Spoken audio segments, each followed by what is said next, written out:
Hey, it's Amy Brown from The Bobby Bone Show. Join me in supporting St. Jude Children's Research Hospital for a chance to win a trip to meet Megan Maroney at the 2025 iHeart Country Festival in Austin, Texas on May 3rd, hosted by Bobby Bones. We're going to hook you up with tickets, flights, hotel, food credits, and a meet and greet with Megan Maroney. Take action now to support St. Jude and help cure childhood cancer, and you're going to be entered for a chance to win. Visit iHeartCountryTrip.com to learn more. Hello, it is Ryan, and I was on a flight the other day playing one of my favorite social spin slot games on ChumbaCasino.com. I looked over at the person sitting next to me, and you know what they were doing? They were also playing Chumba Casino. Coincidence? I think not. Everybody's loving having fun with it. Chumba Casino is home to hundreds of casino-style games that you can play for free anytime, anywhere, even at 30,000 feet. So sign up now at ChumbaCasino.com to claim your free welcome bonus. That's ChumbaCasino.com and live the Chumba life. No purchase necessary. VGW. Void where prohibited by law. See terms and conditions. 18+. It's Friday night, so we take you now to Duffy's Tavern, starring Archie himself, Ed Gardner.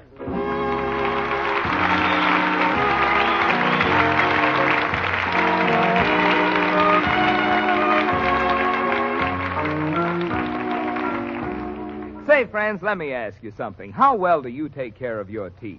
Oh, of course, you brush them regularly, but how about your gums? Do you pay any attention to them? You should, you know, because firm, healthy gums are very important to lovely, sparkling teeth. That's why so many dentists recommend Ipana toothpaste and gum massage. For Ipana and massage give our gums the stimulation they need to keep them firm and healthy. It's so simple, too. All you do is brush your teeth with Ipana, and then you put a little extra Ipana on your fingertip and massage it on your gums. That's all there is to it. So, friends, if you want firmer gums, brighter teeth, and a more sparkling smile, begin right now to use Ipana toothpaste and gum massage.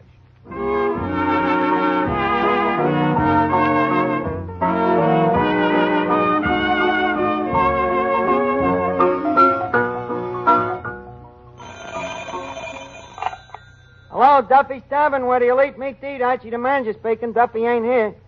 Oh, hello, Duffy. Yeah, pretty big crowd here tonight.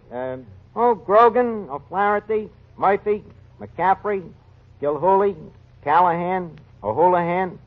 Just a second, Duffy. Somebody just came in. Oh, hello, Goldberg. Yeah. Oh, Kelly's here and Moriarty. By the way, you ought to see Moriarty. He's wearing a wig. Yeah, a toupee. Parted in the middle. Well, it fits him pretty good, but I think he's wearing it wrong. Well, the part runs from ear to ear. Yeah, I tried to tell him a secret and found myself whispering in his nose. Well, he looks pretty good. He's had on his new tropical suit. The one he stole in Florida. Yeah. Mrs. Moriarty? Yeah, she's with him. Looks great, too. Nice new dress, you know. Well, it's a little big on her, but, you know, when Moriarty grabs them things, he ain't got no time to look at sizes. Well, I'll call you back, Duffy. I'm very busy now. I'm up to my ears in work. Okay. Eddie, hand me that newspaper, will you? I want to check up and see how I'm doing on the stock market. Okay, J.P. Here you are. Let's see. Up a quarter. Up a quarter. You mean you made $50 already? Guess I must have. Looks like this new system of mine is really working. What's the system? Well, you see, I analyze the margins against the trends, and if they fluctuate enough, I check them against the Dow Jones averages. What's that? Well, that's the Dow Jones figures the stocks will average, you see. For instance, if, you see here, industrials, high 206, low 205. Now, on the other hand, utils... Utils? Yeah, it's a term we use in the market. Means utensils. Holy cat. Utensils went down 3 points. Eddie, get me a gun in a tall building. I'm bankrupt. Now, look, Plunger. You mean you actually got some money in these stocks? Well, not actually, just mentally. Oh, then you're still bankrupt. Eddie, I fancy your insult. Say, Archie, you know, you got a lot of nerve reading a newspaper on Papa's time. What do you mean? Well, you don't see Papa down here doing that. Well, naturally, the stumble bum can't even read. But what's in any of your business, anyhow? Well, in the first place, that stumblebum happens to be your boss. And in the second place, he's my own flesh and blood. I know. And since he's been my boss, he's gaining the flesh and I'm losing the blood. And while we're on the subject, it wouldn't hurt your brains none to read the papers once in a while, neither. Look who's talking. I'll have you know that I read the newspaper every day from top to bottom. Well, maybe if you tried reading it from side to side, you'd learn something. Your idea, the biggest news story of the year was when Dick Tracy fell into the cement mixer. And what's wrong with the comic strip? Nothing, Miss Duffy. Read them all you want. But with a lot of important things going on, you should read the front pages once in a while, too. Especially these days when they're talking about you. Talking about me in the paper? Where? Right here in this article by Secretary Wallace. Every person in the United States will be asked to share with the starving peoples. People? Must be a misprint. Every person in the United States will be asked to share with the starving people of the world by contributing either food, canned in tin, or money to buy food. But that don't mention me. Oh, yes, it does. Every person in the United States will be asked to share. That's you, Miss Duffy. You and me and everybody else. Oh, I see what you mean. Good. You know, I don't mean that you have to give up reading Dick Tracy or how many freckles Van Johnson's got, but I do mean that you should take an interest in other things, too, you know. There are too many people already who ain't got the slightest idea what's going on in the world. Hello, Art. Oh, hiya, Finnegan. How are you? Oh, I'm starved, Arch. I ain't had a thing to eat all day. Why not? Well, I never eat on an empty stomach. Well, didn't you even have breakfast? No, I wasn't hungry. Well, how come? Well, I think it's this daylight saving time, Arch. What do you mean? I forgot to set my stomach ahead.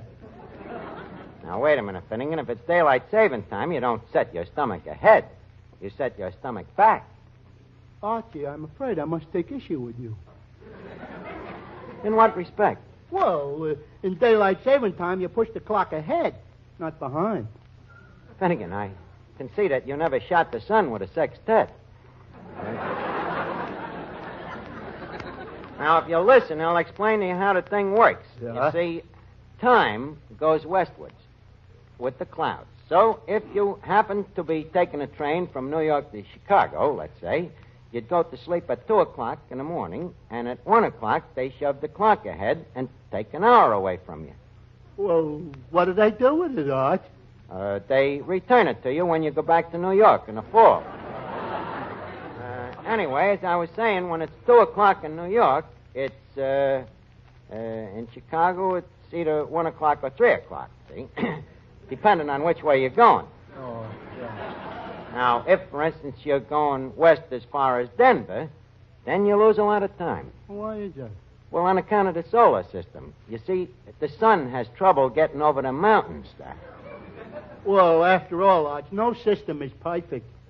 Granted. Yeah. Now, where was we? What? Where was we? Denver. Oh, yes. Yeah. Well, leave us get on the train again now, Finnegan, and... Do you mind if I go in the smoker? What for? I want to find out what time it is. Finnegan, maybe we better change the subject. Now, what do you want to eat? Oh, wait. Oh, yeah, well, let's see. I think I'll have a bowl of noodle soup. Nice thick steak with French fried potatoes, some hot biscuits, some pie a la mode. Finnegan, I think that hole in your head must have gone to your stomach. Look, ain't you heard what's going on in the world, that millions of people are starving? Never heard a word about it, Art. That's right. I keep forgetting you've been out of the world. Look, remember when you and me used to go to PS4? Yeah, Art. I always wondered why. Well, the reason was so that we could learn something. We sure fooled them, didn't we? How about, what are you driving at, Art? Well, you remember we studied geography? You know that stuff about them other countries? But, Arch, what's all this got to do with hot biscuits? I'm sneaking up to it, Finnegan. Remember on the map there used to be a place called India? India? Oh, that was the pink one, wasn't it? Yeah. Yeah. Do you know how many people are starving over there now, Finnegan? Oh, man. $75 million. No, wait a minute. How do you know? Was you there? No, but I happen to read about them things once in a while. And I'd like to tell you a story that I read, Finnegan. A story by a guy named Mule that I read in the Reader's Digest. This guy went over to India as a reporter. And some of the things that he's seen over there, well, if I tell you, maybe it'll take your appetite away a little.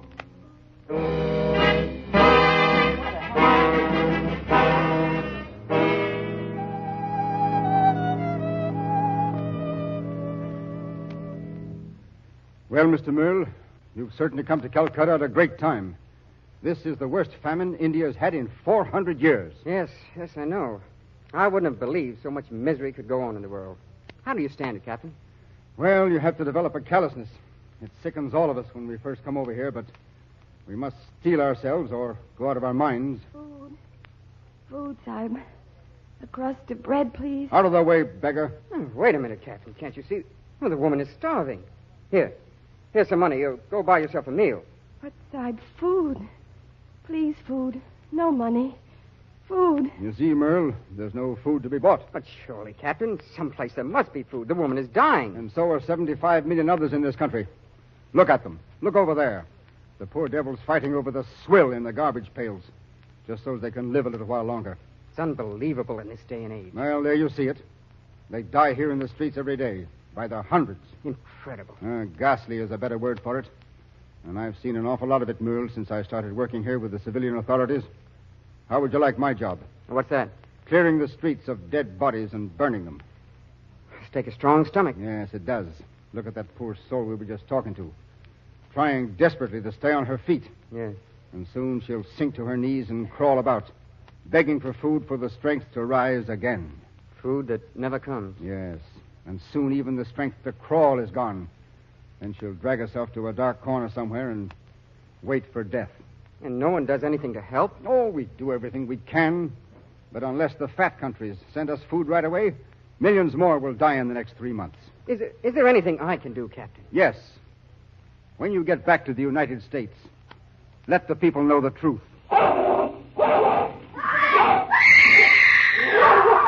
What's that?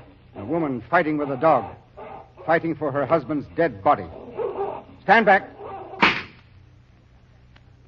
You see, when famine strikes in India, Mr. Merle, it's the dogs that grow fat.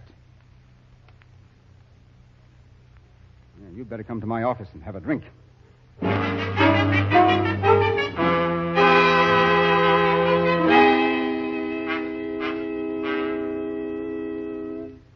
Oh, you're still shaking, Mr. Merle. You'd better have another drink. Thanks, I will. You know, I'm no coward, Captain, but... Oh, you needn't apologize. I see it every day. I'll have another drink, too. Well, it's 5 o'clock, feeding time. Feeding time? But I thought... That's what I want to show you. What happens to a famine relief station out here in India.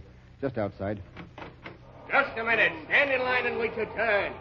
Stand in line, I say. Now, there you are, Merle. Over 2,000 people. And do you know what we've got to give them? What? 1 bag of rice. 1 bag of rice for 2,000 people? That's all we've been allotted. But you can't stop a famine with a single bag of rice. Naturally not. But that isn't our purpose right now. You see, the promise of a handful of rice attracts these poor devils from all over the province. It makes our job simpler. I don't get you, Captain. Well, most of them will die anyway, but bringing them here simplifies our job of collecting the dead.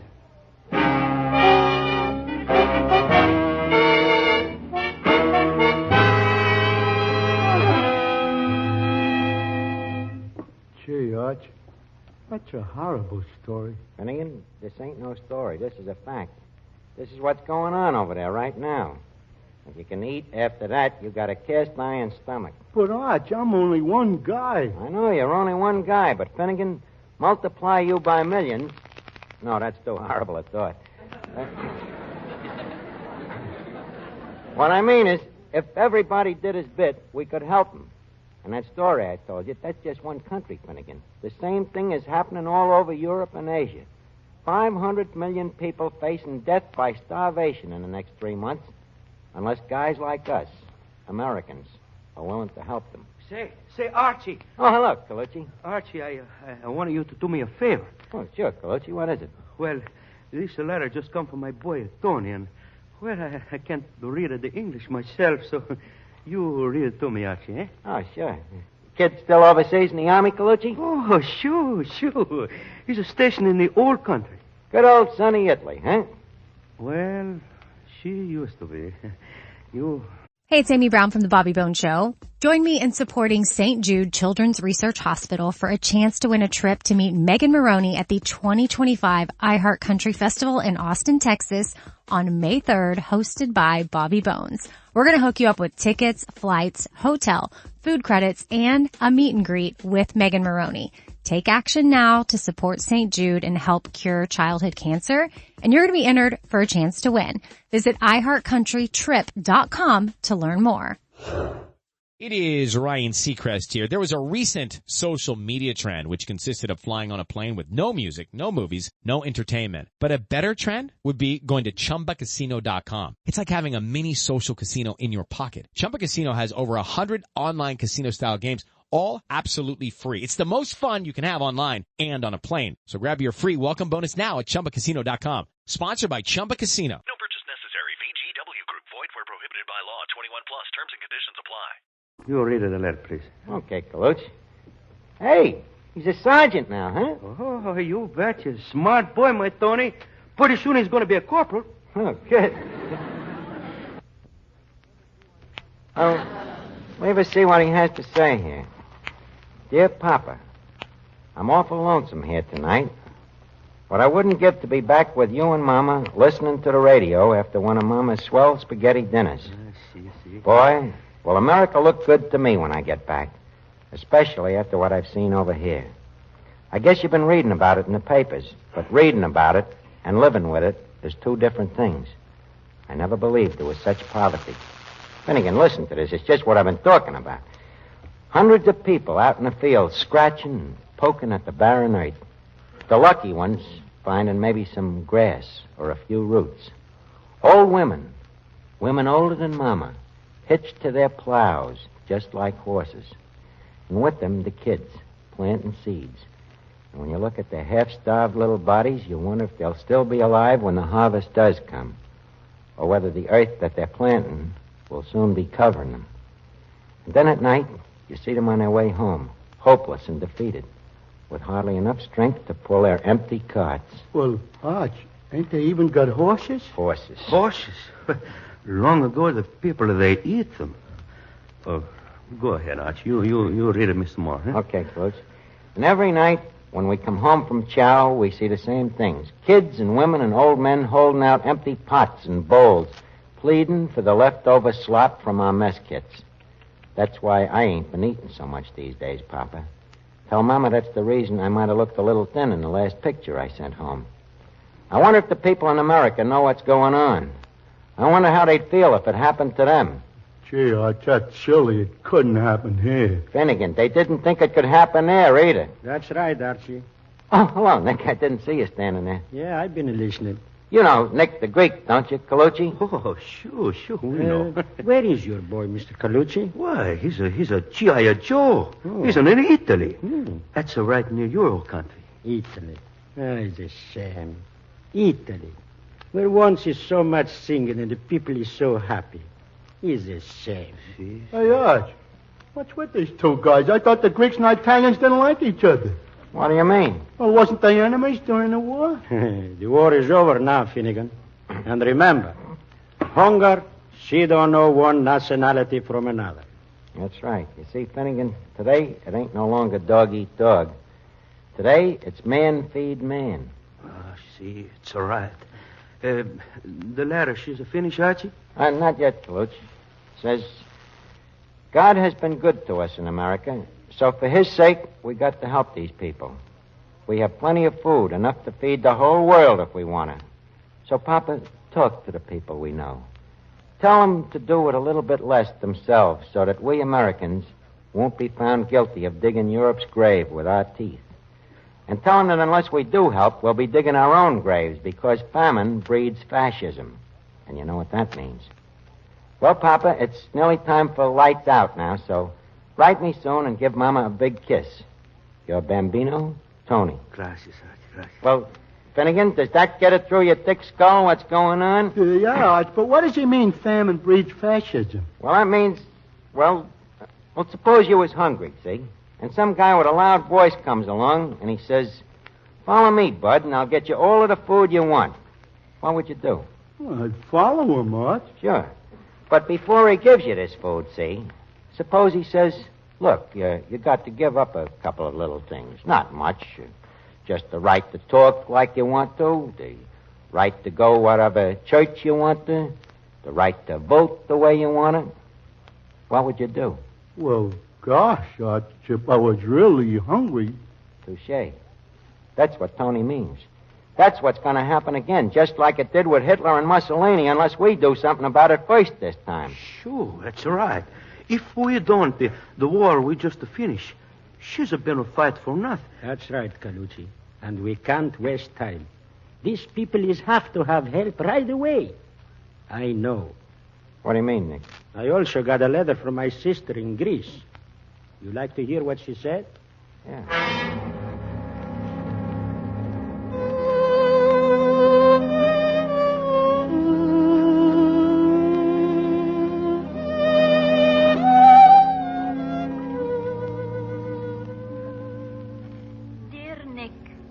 For the unhappiness these words bring to you, I ask forgiveness. But I write with a full heart. Your letter, telling us of the wonderful package of food you had mailed, came at a time when my husband Charles and I were desperate. You see, our little Alexander, your nephew whom you have never seen, was very ill. The doctor had done what little he could. I'm sorry, Mrs. Varipapas, but the child is dying of malnutrition. But, Doctor, you can't let him die. Our only child. Oh, what can I do? Food is the only thing that will save him. Tell me the truth, Doctor. How long can he go on this way? I'm afraid I must be frank with you. A few days, maybe a week at the most. Oh, then there is still hope, Doctor. There is a package of food on the way from my brother in America. Well, let's pray that the package will arrive in time. It will arrive. It must.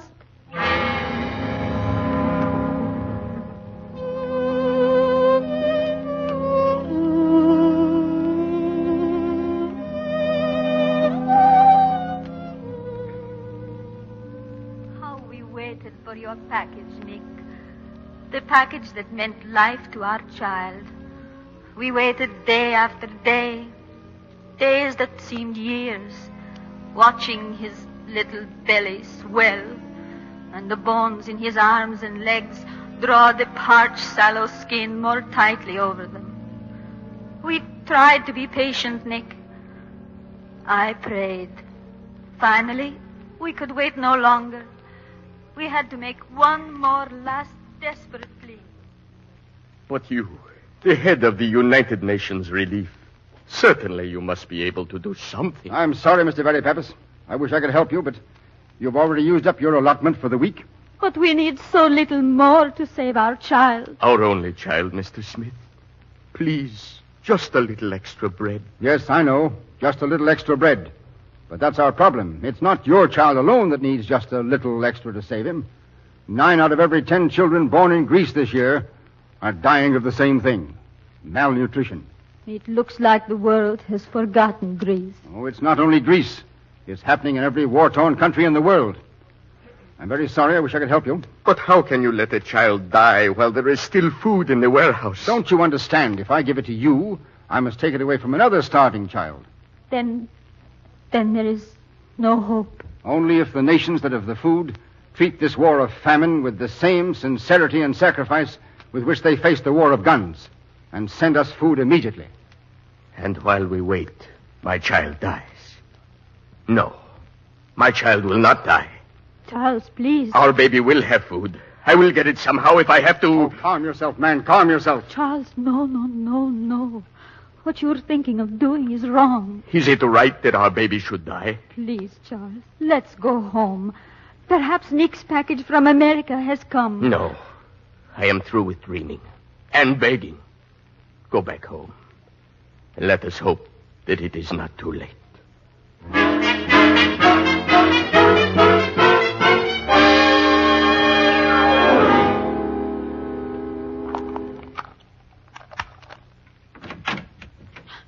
Doctor, why are you here?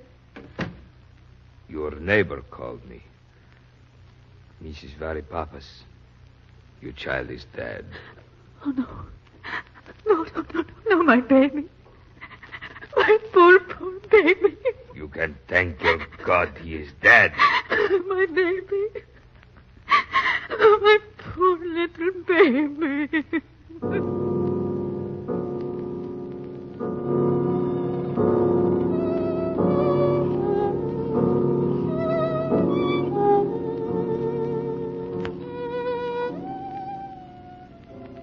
I don't know how long I sat there after the doctor left, Nick, trying to understand that my child was dead, trying to believe that it was good that he was dead, as the doctor had told me. This is not an easy thing for a mother to do. It must have been a long time, though, for the house was dark, and I heard someone at the door. Come in. You, Mrs. Varipapas? Yes? I have bad news for you. My husband? He was shot trying to steal food from the government warehouse. He is dead? Yes. You may identify his body and pick up his effects at your convenience. I'm sorry. Thank you.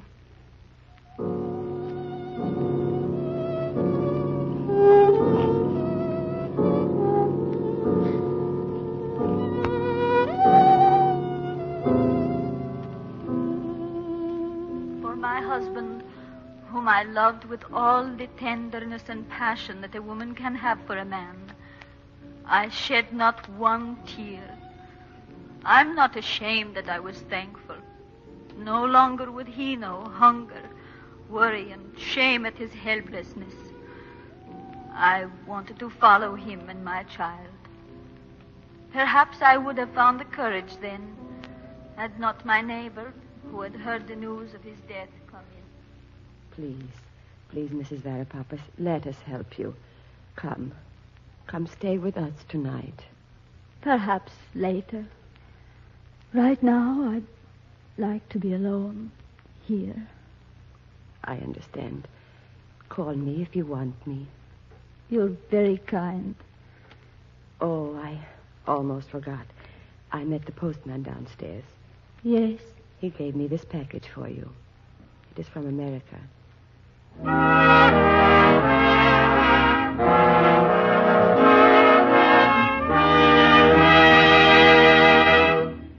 Well, Finnegan, are you still hungry?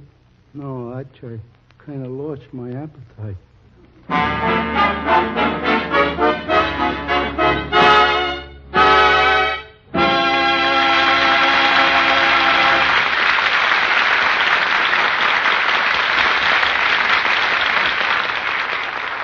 We are indebted to the magazine Asia and the Americas for permission to use the John Frederick Mule story on India. Say, men, how would you like to make your hair look like you'd like it to look? Well groomed and without a patent leather shine. Then listen, get hep to Vitalis. Vitalis is a hair grooming preparation that really gets results in keeping dry, unruly hair under control. It's Vitalis and the famous 60-second workout that does the trick. And it's so easy. For just 60 seconds, you simply apply Vitalis to your scalp and rub briskly. Then you comb, that's all. But oh, what a change. Your hair looks well groomed in a natural, masculine way, without that objectionable patent leather shine. What's more, Vitalis 60-second workout loosens a tight, dry scalp, routs loose dandruff, and helps prevent excessive falling hair. Vitalis is back now at all drug counters, and once again is America's leading hair grooming preparation. So to look your best tomorrow, get a bottle of Vitalis tonight.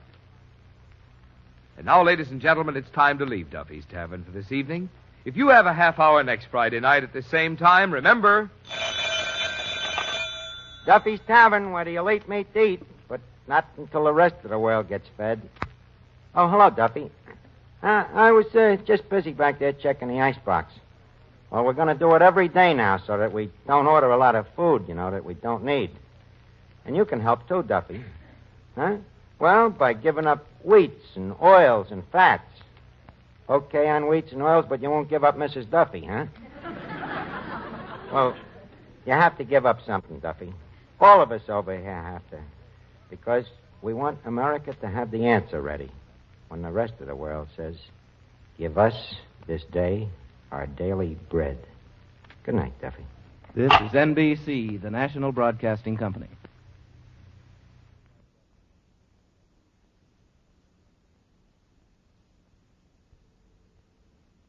Hey, it's Amy Brown from The Bobby Bones Show. Join me in supporting St. Jude Children's Research Hospital for a chance to win a trip to meet Megan Maroney at the 2025 iHeart Country Festival in Austin, Texas on May 3rd, hosted by Bobby Bones. We're going to hook you up with tickets, flights, hotel, food credits, and a meet and greet with Megan Maroney. Take action now to support St. Jude and help cure childhood cancer, and you're going to be entered for a chance to win. Visit iHeartCountryTrip.com to learn more. Step into the world of power, loyalty, and luck. I'm going to make him an offer he can't refuse. With family, cannolis, and spins mean everything. Now, you want to get mixed up in the family business. Introducing The Godfather at ChumbaCasino.com. Test your luck in the shadowy world of The Godfather slot. Someday, I will call upon you to do a service for me. Play The Godfather now at ChumbaCasino.com. Welcome to the family. No